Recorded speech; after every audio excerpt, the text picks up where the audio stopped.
કરજણ તાલુકાના કંડારી ગામે કબૂતરબાજીનો વધુ એક યુવક ભોગ બન્યો।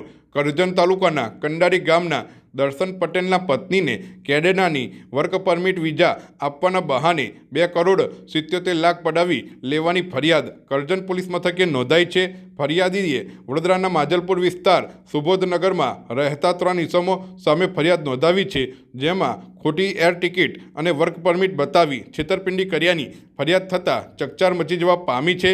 કુટુંબના ભાનિયાએ મામાની સાથે છેતરપિંડી કરી હોવાની વાત સામે આવી છે। साहब मैं कैनेडा जवानी प्रोसेस कराई थी अमरा भान्य ध्रुव गौरांगभाई पटेल थकू अने एनो डिटेल बधी मने मारी बेन दिव्यागीनी अने एनी बेन छे मनाली ए लोको थकू मने मळी थी कि कैनेडाना विज़ा कराई आलशे पण पछी ए विजिटर विज़ानुं कराईने पछी के वर्क परमिट करवी पड़शे। वर्क परमिट में तमारे एकला नहीं छे એટલે તમારા વાઈફનું નામ એડ કરવું પડશે એટલે એની મામી થાય એટલે કે રિંકુનું નામ એડ કર્યું। બધી એકની એક પ્રોસેસ ફરી રિપીટ કરી પછી મેં કીધું આટલો બહુ ખર્ચો થઈ ગયો છે કે મામાએ બધા પૈસા રિફંડ આવશે।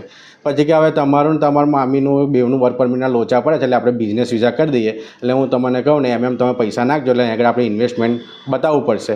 પછી એ જે છે ને એને આખું 1-1.5 વર્ષ ખેંચી નાખ્યું।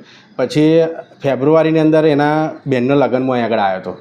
તે વખતે અમે છે ને એને મળ્યા હતા હું એને એ વખતે એના પપ્પા મારા મોટા કાકાના છોકરો ને અમે 3 જણા ભેગા થયા હતા અને એને બેહાડ્યો હતો। ત્યારે કીધું કે મામા તમારું બધું પતી જ ગયું છે, અહીંથી લગ્ન પતાવીને જાઓ એટલે કાગળિયા તમારો બધા મોકલી દઈશ। પણ એને કેટલા રૂપિયા નાખ્યા અત્યાર સુધીમાં મેં છે ને સાહેબ 2,77,00,000 રૂપિયા નાખ્યા છે। એ બધા પૈસા એમાંથી એવું કીધું કે 40-45 લાખ રૂપિયા જેવા કપાશે, બાકીના પૈસા તમારા બધા રિટર્ન આવશે એવું કીધું હતું। પણ આખી પેલી એ વાત કરું કે તમારે એ અમે ભેગા થયા ને તે દિવસે એવું કીધું થઈ જશે, પછી પાછું થઈ ગયા પછી નવું નાટક ચાલુ કર્યું એને। પછી એના પપ્પા મરી ગયા ને એ વખતે એ વયો 6ઠા મહિનામાં અહીં આગળ આવ્યો હતો, 2-6 અહીં આગળ ઉતર્યો એટલે તે દિવસે મને એવી ખબર પડી કે એવો અહીં આગળ આવ્યો છે તો હવે ફરી બધું ભેગા થઈને પૂછી લઈએ અને પૈસાની વાત કરીએ।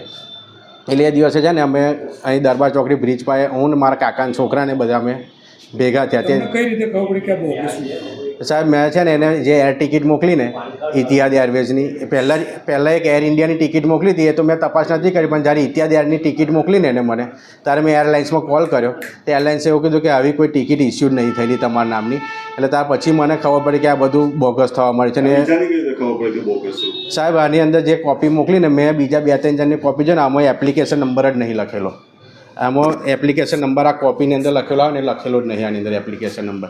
ત્યાર પછી મેં કીધું તું ભાઈ મારા પૈસા પાછા થાય કે મારી પાસે તમારા ત્યાંના બેંક બેલેન્સમાં જે પૈસા બોલાયેલા છે ને એ $45,500 છે, બીજું પૈસાનું મને કશું ખબર નહીં એવું કીધું। એટલે મેં ચાલ કયો વાંધો નહીં, તું એટલા પૈસા એકવાર મારે લોકોને ચૂકવવાના હતા, મેં બહારથી પૈસા લીધા હતા એટલે લોકોને ચૂકવવા મેં કીધું કંઈ નહીં એટલા તો હાલ, તો એના પેટે એને મને 90 દિવસની મુદત માગી। મેં 90 દિવસમાં મને સિક્યુરિટી તું લખ્યા એટલે એની મમ્મીએ એની બહેને 3 જણે બધા ભેગા થઈને મને મકાન લખ્યાલી। એ મકાન લખેલું અત્યારે ટોકન પાવતી 300ની કરી અને હવે અત્યારે મકાનનો કબજો નહીં હાલતા, નહીં પૈસા હતા કે નહીં કોઈ મારી બાજુ કોઈ મારી ફેવરમાં।